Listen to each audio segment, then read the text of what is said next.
안녕하세요. 아나무인의 시댁 식구들 때문에 결혼한 지 7개월 만에 남편과 헤어진 30대 여성입니다. 진짜 이런 이야기는 어디 막장 드라마에나 나오는 줄 알았지. 제 이야기가 될 줄은 꿈에도 상상을 못했네요. 어디서부터 이야기를 시작해야 하나 싶은데 두서가 없더라도 들어주시면 감사하겠습니다. 사실 이미 헤어졌고 어느 정도 정리가 되긴 했지만 제 얼굴에 침 뱉기 같아서 친구들한테 허심탄회하게 털어놓기는 쉽지 않더라고요. 저는 미대를 졸업해 현재 패션회사 디자인팀에서 근무하고 있습니다만 제 동기나 선후배들 중에는 순수미술의 길을 가는 이들도 많이 있어요. 그리고 그런 이들 중 한 선배가 강남에서 처음으로 개인전을 하게 되었는데 저한테도 시간 날 때 한번 보러 오라고 하더라고요. 그래서 기왕이면 오픈하는 날 꽃이라도 사들고 가서 축하해줘야겠다는 마음으로 참석하게 되었는데 그때 남편과 처음 마주쳤습니다. 듣자 하니 선배랑 고등학교를 같이 다녔다고 하대요. 아무튼 남편 쪽에서 먼저 연락처를 물어봤는데 평소라면 솔직히 거절했을 테지만 선배 친구라니 거절하기가 좀 껄끄러웠어요. 그래서 설마 별일 있겠냐는 생각으로 알려주고 말았는데 그게 시작이었네요. 전시회 이후로 한 달쯤 지났을까? 모르는 번호로 연락이 왔어요. 전화는 아니고 문자로 그때 인사했던 누군데 기억하냐 뭐 그런 내용이었죠. 그런데 사실 저는 그 무렵엔 남편의 존재를 거의 잊고 있었거든요. 그래서 그런 문자가 반갑기보다는 당황스러울 뿐이었습니다. 하지만 역시나 이번에도 선배 친구라니까 나름대로 매너 있게 상대를 해야겠더라고요. 그래서 잘 지내셨냐와 같은 간단한 안부로 대답을 대신했어요. 그런데 남편이 자기가 며칠 있다가 저희 회사 근처에 올 일이 있는데 그때 만나서 식사나 같이 하면 좋겠다대요. 이때는 솔직히 좀 생각을 했죠. 내가 이 사람이랑 밥까지 먹어야 하나 싶기도 하고 한편으론 이거 데이트 신청인가 싶기도 하고 그래서 고민 끝에 선배에게 연락해 실은 이런 일이 있는데 어떤 사람이냐고 물었어요. 그랬더니 선배 말이 사람이 성실하고 괜찮은 사람이라며 원래 그렇게 여자한테 쉽게 관심 보이고 그러는 타입이 아니니 한번 만나봐도 나쁘지 않을 거란 식으로 이야기를 해주더라고요. 그래서 그럼 선배만 믿고 한번 나가볼게요 하고는 남편과 정식으로 첫 만남을 가졌습니다. 연락처를 물어볼 때도 그리고 문자에서도 어째서인지 당당함이 느껴지던 남편이었지만 막상 만나니 긴장을 한 건지 말도 좀 더듬고 떠는 게 느껴졌어요. 그리고 저는 오히려 청산유수 같지 않은 그의 태도가 마음에 들대요. 아무튼 그날의 만남 이후로 저희는 누가 먼저랄 것 없이 연락을 주고받기 시작하며 서로를 알아갔고 계절이 바뀔 무렵에는 어느샌가 연인 사이가 되어 있었습니다. 그리고 그렇게 사귄 지 3년 만에 결혼 이야기까지 주고받게 되었죠. 사실 남편과 저는 식성도 비슷하고 취미도 비슷했지만 무엇보다 서로를 가깝게 느낄 수 있었던 건 두 사람 다 아버지가 안 계셨거든요. 일단 제 이야기부터 해보자면 저희 아버지는 제가 중학생, 친정오빠가 고등학생일 때 교통사고로 세상을 떠나셨어요. 그리고 그때 슬펐던 거야 뭐 말로 표현을 하자면 정말 끝도 없죠. 생각난 김에 하는 이야기지만 그날은 제 생일을 일주일 앞두고 있던 날이기도 했어요. 그래서 아침부터 제가 아버지한테 내 생일 때 이것도 하고 저것도 하자며 엄청 떼를 썼거든요. 그러자 아버지께서 그때까지 엄마 말 잘 듣고 오빠랑 사이좋게 지내면 생각해볼게 하셨는데 그게 저한테는 지금도 아버지가 남기신 유언처럼 가슴에 남아있네요. 아무튼 그런 대화를 마지막으로 아버지가 돌아가셨으니 제가 얼마나 큰 충격을 받았을지 상상이 되실까요? 지금도 그때 생각을 하니 또다시 심장이 터질 것 같네요. 물론 지금 제가 그런 이야기를 하자는 건 아니고요. 아무튼 그래도 아버지 돌아가시고 나서 저희 가족이 경제적으로 큰 고생은 안 했어요. 물론 위기가 있긴 했죠. 아버지가 하시던 사업을 하루아침에 전업주부이시던 어머니가 이어받으셔야 했으니까요. 하지만 아버지가 생전에 임직원분들을 잘 챙기셨다 들었거든요. 그리고 그 덕분에 저희 어머니께서 아무것도 모른 채로 대표 자리에 앉게 되자 다들 당신들 일인 마냥 두 팔 걷고 나서서 도와주셨다고요. 하지만 남편은 이미 헤어진 마당에 딱히 뭐라고 포장해주고 싶은 마음도 안 드네요. 일단 얼굴도 뵌 적 없는 분이지만 호칭이 마땅치 않으니 아버님이라고 하겠습니다. 남편이 말하길 아버님도 저희 아버지와 마찬가지로 남편이 어렸을 때 사업을 하시던 분이셨대요. 하지만 거듭된 사업 실패와 주식 투자로 결국 남편이 중학교를 졸업할 무렵엔 집안 사정이 매우 어려워졌고 이를 참지 못한 어머님이 먼저 이혼을 요구하셨나 봐요. 그리고 이후로 자연스레 남편이 가장의 역할을 도맡게 되었다는데 여기서부터 저는 솔직히 이해는 안 됐어요. 저희 집에도 오빠가 있었지만 어머니는 아버지가 돌아가셨을 때 오빠한테 공부 말고는 다른 부담을 주신 적이 없으셨으니까요. 남편은 자기 어머니가 이상한 게 아니라 저희 집은 돈이 있었고 자기 집은 돈이 없어서 그럴 수밖에 없었다고 했지만 여전히 이해는 안 됩니다. 게다가 더 이해할 수 없는 건 그렇게 어린아들에게 가장의 역할을 맡겨놓고 정작 어머님은 왕년에 그 시절을 잊지 못해 친인척들에게 돈을 꿔 쇼핑을 하는가 하면 멋대로 동네 가게 외상을 지고 다니시기를 반복. 그리고 그렇게 어머님이 치고 다니신 사고에 뒤치다꺼리는 전부 다 남편 몫이었던 모양이에요. 하지만 이런 환경에도 불구하고 남편과 결혼을 결심했던 건 저와 결혼할 때는 이런 상황이 어느 정도 정리가 되어 있었거든요. 남편과 제가 교제를 시작하고 얼마 지나지 않았을 때 외조부모님이 돌아가셨다는 이야기를 들었는데 알고 보니까 어머님 앞으로 1억 좀 넘는 돈을 남겨주셨던 모양이더라고요. 그래서 그 1억으로 여기저기 빚지신 거 갚으시고 남편에게도 1,000만 원을 주셨다는 거예요. 학자금 대출 갚는데 보태라면서요. 그래서 제가 남편한테 이렇게까지 말은 안 했지만 어머님이 정신을 차리셨나 보다고 다행이다 싶었죠. 그런데 제가 너무 큰 기대를 했던 걸까요? 돌이켜 생각해보면 이미 결혼 전부터 어머님의 언사는 도를 지나쳤었고 정상이 아니었어요. 그때는 그저 아들 가진 어머님의 귀여운 유세라고 생각하고 아버님이 안 계시니 어머님이 좀 더 세게 나오시나 보다고 생각하고 그랬는데 진짜 시간을 돌릴 수만 있다면 제가 제 머리를 쥐어받고 싶은 심정입니다. 시작은 상견례 자리에서부터였어요. 사실 저희 친정에서는 남편 가정 형편이 워낙 어려운 것도 알고 있었고 그래도 다행히 저희는 능력이 되니까 결혼을 허락해 주신 거였거든요. 그런데 그런 와중에 어머님께서 적어도 뭐랄까 미안해하실 수는 있잖아요. 아무것도 못해줘서 미안하다, 고맙다 이런 인사치레 정도만 해주셨어도 얼마나 좋았겠냔 말이죠. 하지만 어머님께선 정말 고개 빳빳이 드시고는 나는 나 먹고 사는 것도 힘들어서 해줄 수 있는 게 없다. 시동생도 하고 싶은 게 많다는데 하나 뒷바라지도 못해주고 있으니 어쩌겠냐 하시며 솔직히 어쩜 저렇게 당당하실 수가 있나? 제가 다 민망하더라니까요. 게다가 결혼식장을 정하면서도 어머님의 불만은 끝이 없었습니다. 일단 저희 어머니가 사업을 하시다 보니 결혼식 규모는 제 의사와는 상관없이 어느 정도 크게 올려야만 했어요.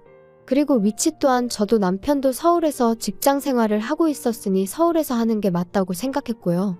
그런데 어머님께서는 어머님 형제들이 다 충주에 사시니 결혼식을 충주에서 해야 한다는 억지를 쓰시질 않나, 그렇게 못할 것 같으면 버스를 대절해 달라질 않나, 들어오는 축의금 또한 당신이 뿌려서 수거하는 돈인 만큼 하나도 손 떼면 안 된다고 하시질 않나.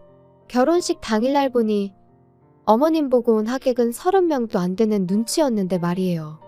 그리고 결국 이때 저희 어머니께서 도저히 이 결혼은 못 시키겠다 하셨습니다. 그리고 저도 저희 어머니 뜻대로 하려고 했어요. 제가 이렇게까지 욕을 먹어가며 홀대를 받아가며 어머님 비위를 맞춰드려야 하는 건지 한마디로 현타가 왔었거든요. 그런데 남편이 저한테는 따로 말하지 않고 저희 어머니 회사로 찾아가 어머니 앞에서 무릎을 꿇었던 모양이에요. 자기 어머니가 돈에 한이 맺히신 분이라 그렇다며 장모님이 한 번만 이해해 주시면 안 되겠냐 하면서, 그리고는 자기 어머니 때문에 제가 마음고생하는 일은 없도록 자기가 정말 중간에서 똑바로 처신하겠다고요. 게다가 남편은 저희 오빠도 따로 만나서 정말 죄송하다고 자기가 잘하겠다고 연신 허리를 숙여댔다니. 그래서 결국 저희 가족들이 그래도 남편 하나는 제정신이구나 생각하고 마음을 겨우 돌렸던 거죠. 저도 그런 남편의 정성에 한 번 더 믿어보기로 했던 거고요. 이후로 결국 저희는 서울에서 식을 올렸습니다. 버스는 대절해드렸지만 축의금은 식대정산하고 남은 것만 돌려드렸어요. 그랬더니 어머님이 당신 돈을 저희가 멋대로 썼다며 내용 증명을 보내시겠다는 억지를 쓰셨는데 이때는 저도 너무 짜증이 나서 그러세요 했더니 싸가지가 있네 없네. 그리고는 저더러 찾아오지도 마라. 연락도 하지 마라 꼴도 배기 싫다 하셔서 뇌하고 말았죠. 한편 친정 어머니께서는 제 앞으로 덜컥 7억짜리 집 한 채를 증여해 주셨습니다. 보아하니 남자 쪽에선 정말 아무것도 안 해오게 생겼고 원래는 입버릇처럼 네 능력으로 시집가라 하셨지만 솔직히 저도 사회생활한 지 10년도 안 됐던 데다가 모아놓은 돈이라곤 9천만 원이 전부였거든요. 그러니 어머니가 보시기에도 답이 없다 싶으셨는지 집을 해주신 거예요. 참고로 오빠 장가갈 때보다 더 비싼 집을 해주셨어요. 오빠는 나중에 사업체도 물려줄 거니까 그때 가서 너무 서운해하지 말라면서요. 참고로 이런 대화는 진지하고 심각한 분위기로 오간 것은 결코 아닙니다. 저는 처음부터 어머니 사업에는 관심이 없기도 했고요. 한편 이후로 그렇게 신혼살림을 꾸려나간 지 2달쯤 됐을 때였습니다. 2달 동안 어머님과 남편은 계속해서 연락을 주고받고 있었지만 저는 안 했어요. 하지 말라셨으니까요. 그리고 말이 나왔으니 말이지만 저도 결혼 전에 어머님 때문에 저희 친정어머니가 마음 고생하시는 것도 봤고 저희 친정어머니가 물론 저 좀 더 편하게 살라고 저 때문에 해주신 거지만 어쨌든 7억짜리 아파트를 해서 시집을 보냈으면 솔직히 어머님도 저희 친정어머니한테 고맙다는 말 한마디는 하실 수도 아니 하셔야 되는 거 아닌가요?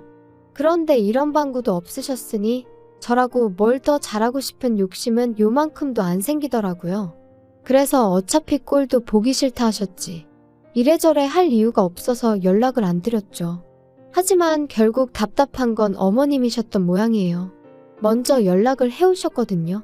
집들이는 언제 할 거냐면서요. 어머님 말씀을 듣곤 어이가 없었습니다. 그래도 아들이 어떻게 해놓고 사는지 궁금은 하신가 보지 싶으면서도 한편으론 근사한 저희 집을 보여드리면 얼마나 좋은 사돈을 두신 건지 아시지 않을까 하는 유치한 생각도 들대요. 그래서 알겠다고 일주일 뒤에 오시라고 했어요. 참고로 아파트 들어올 때 리모델링까지 친정어머니께서 싹 해주셨거든요. 덕분에 현관부터 거의 호텔 같은 느낌이 나죠. 주말이 와도 밖에 나가고 싶은 생각이 안 들 정도로 너무 멋지다니까요. 아무튼 금세 시간은 흘러 약속한 집들이 날이었어요. 그런데 오시라곤 했지만 솔직히 제 마음이 다 풀린 것도 아니었고 저도 맞벌이를 하다 보니 음식을 한다거나 그럴 시간이 없더라고요. 그래서 집들이 전용 뷔페를 불러 세팅을 했고 그렇게 어머님과 시동생을 맞았죠. 그랬더니 역시나 음식을 직접 안 했다는 것부터 흠을 잡으시대요. 하지만 저희 어머님도 집에서 음식 안 해드세요. 연애하는 동안 남편이 매번 밖에서 저녁 식사를 해결하고 들어가길래 집에 가서 먹지 왜 맨날 사 먹냐니까 어머님이 음식하는 걸 별로 안 좋아하신다나요? 그래서 실제로 시동생도 맨날 편의점에서 사다 먹거나 자기가 대충 라면 끓여 먹거나 하는 일이 다반사랬어요. 그런데 그런 분이 저한테 집들이 음식을 직접 안 했다고 정성이 있네 없네 하시니 어이가 없었죠. 하지만 더 어이가 없는 일은 식사를 마치고 과일을 먹으면서 일어났어요.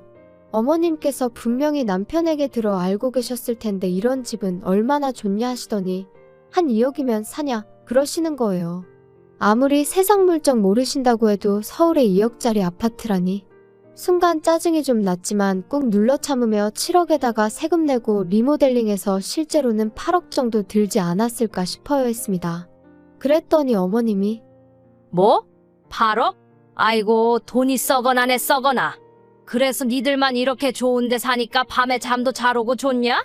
시애미한테는 한번 전화를 해야겠다는 생각도 안 들고 말이지? 어머님이 하지 말라고 하셨잖아요. 그런데 했으면 또 화내셨을 거 아니세요? 그러자 잠깐 정막이 흐르고 어머님은 갑자기 나오지도 않는 눈물을 쥐어짜내며 끄끄거리는 소리와 함께 아들 둘 사람 구실하게 키워놓으면 나도 좀 사람답게 사는 날이 올려나 싶었는데 장남이 돼서는 혼자 살겠다고 이렇게 나가서 지만 번듯한 집에 산다고 참 서글프다. 그러자 시동생이 거들듯이 또 한마디 했어요. 그러니까 형한테만 올인하지 말랬잖아. 이제 와서 누구 탓을 하겠어? 근데 형수도 그러는 거 아닙니다. 우리 형이 원래 이렇게 이기적인 사람이 아니거든요. 아무튼 할 말은 많은데 참는다. 참어. 근데 전 당황스러웠던 게 올인이나마나 남편이 자기 입으로 말하길 어머님한테 금전적으로 도움을 받은 건 그때 1,000만 원 받은 게 전부라고 했어요. 일단 대학에 들어간 이후로는 생활비부터 학비까지 아르바이트에 학자금 대출로 충당했고 덕분에 휴학과 복학을 반복해서 졸업도 거의 8년 만에 했다고 했거든요. 그런 와중에 시동생 용돈까지 챙겼다 들었고요. 그런데 도대체 뭘 올인을 했다는 거며 두 사람 다 뭐가 그렇게 서러운 건지. 하지만 남편이 보인 반응은 제 예상과는 전혀 달랐어요. 남편이 기껏 한다는 소리가 미안하다였으니까요. 자기가 정말 미안하다면서 방법을 찾아보겠다고요. 그리고는 조금만 참아달라고 그러는데 무슨 방법을 어디서 찾을 거며 뭘 조금만 참으라는 건지 내가 지금 꿈을 꾸나 싶을 정도로 옆에서 남편과 어머님이 나누는 대화가 현실감이 없더라고요. 그리고 그렇게 얼떨떨하게 어머님과 시동생을 보내고 뒷정리를 하는데 남편이 저더러 얘기 좀 하자더니 자기도 실은 근래 두세 달이 편하고 좋기만 했던 것은 아니랍니다. 자기만 이렇게 넓은 집에서 편하게 살아도 되나 죄책감이 들어서 괴로운 날들이 많았다나요? 어이가 없어서 그래서 나더러 어쩌라는 거냐고 물었어요.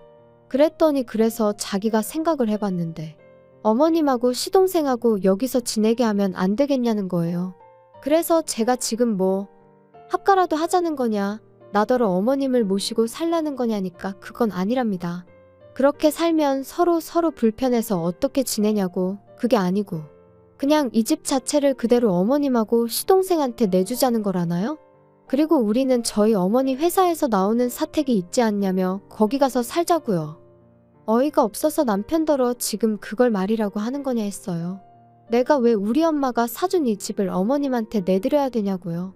그랬더니 한다는 소리가 어머님이 사시면 얼마나 사시겠냐면서 어머님이 아버님이랑 이혼하시고 마음고생 정말 많이 하셨다고 외조부모님이 주고 가신 얼마 안 되는 돈도 주변 사람들한테 다 뺏기고 빌려 쓴 걸 갚아놓고 뺏겼다고 생각하더라고요. 어머님이야 워낙에 돈의 개념이 없으시니 그렇게 표현하셨다 치더라도 남편마저 속으로 그런 생각이었던 걸 알고 나니 소름이 쫙 끼치는 게 아무튼 거기서 끝이 아니었어요. 자기는 어머님이랑 시동생 없이 이렇게 좋은 집에 사는 거 그렇게 편치만은 않다면서 제가 양보를 못하겠다 하면 어쩌겠냐면서 당분간 떨어져 지내잡니다. 우리가 부부긴 하지만 그래도 제가 스스로 돌아보고 생각할 시간을 주겠다면서 말이에요. 그리고 딱 보니까 그렇게 말하면 제가 넙죽 미안하다고 할 줄 알았는지 남편 나름대로 초강수를 던진 거더라고요. 기도 안 차서 제가 웃었어요. 그리고는 그러라고 그럼 오늘 당장 짐 싸서 원래 살던 집에 가서 지내라 했지요. 그리고 나는 뭐 생각이 딱히 달라질 것 같지는 않으니 계속 떨어져 지내자고요. 그랬더니 남편도 그제서야 아차 싶었는지 내가 무슨 뜻으로 하는 말인지 지금 몰라서 이러는 거야? 진짜 왜 그래? 이렇게 기싸움 하자는 게 아니잖아. 아니면 우리 어머니랑 동생 지낼 수 있게 이렇게 비싼 집 바라지도 않아. 서울 변두리도 괜찮으니까 아파트 하나만 구해드리자. 응? 그러니까 내가 왜 그렇게까지 해드려야 하냐고. 진짜 막말로 오빠라도 잘 살게 되었으면 어머님도 도련님도 나한테 고마워해야 하는 거 아냐? 하나를 해주면 두 개를 바란다더니 정말 그 말이 딱이네. 이제 더는 신경 쓰고 싶지도 않으니까 그만 내 집에서 나가줘. 솔직히 결혼한 지 3개월, 혼인신고도 아직 하기 전이었어요. 안 하려고 안 한 게 아니라 남편이 그래도 어머님하고 제 사이가 어느 정도 풀어지고 그리고 나서 혼인신고 하러 갑니다 하고 인사는 드리고 했으면 좋겠다 해서 안 한 건데 생각해보면 그나마 남편이 저에게 좋은 일 하나 해준 거네요. 그래도 여전히 짜증은 납니다. 어차피 제 결혼식에 올 사람은 다 왔으니 혼인신고 안 했다고 이혼은 아니에요 말하는 건 제가 못하겠거든요. 그리고 남자친구는 결국 별 수 있나요? 친정어머니의 저희 오빠까지 나서니까 자기도 어쩔 수가 없다 싶었는지 본가로 돌아갔어요. 그런 와중에도 어머님은 어찌나 꼿꼿하시던지 저더러 돈 몇 푼 아끼려다가 대단한 당신 아들을 놓친 거라며 저더러 불쌍하답니다. 사람이 셈을 그렇게 못해서 어쩌냐고요. 저 정도면 정신병 아닌가 싶어서 더는 상대 안 했어요. 살다 보면 누가 정말 셈을 못한 건지 알게 되겠지요. 아닌 게 아니라 남편은 벌써 알아차렸는지 2, 3일에 한 번씩 자기가 반성 많이 하고 있다고 마음 풀리면 연락 달라는 헛소리를 해대고 있거든요. 생각하면 할수록 제가 그때 결단을 내리지 않았다면 지금쯤 밑빠진 독에 물 퍼부으며 살고 있었겠다 싶어요. 게다가 남편은 하루라도 빨리 애부터 갖자는 주의였으니 생각할수록 소름만 끼치네요. 아이까지 있었으면 정말 발 빼기가 곤란했을 테니까요. 아무튼 돌아가신 아버지가 보다 못해 저를 도와주신 건 아닐까 싶기도 하고 여러 가지 생각이 드네요. 이제 정말이지 저를 진심으로 아껴주고 사랑해주는 사람들에게 부끄럽지 않게 똑똑하게 살아야겠어요.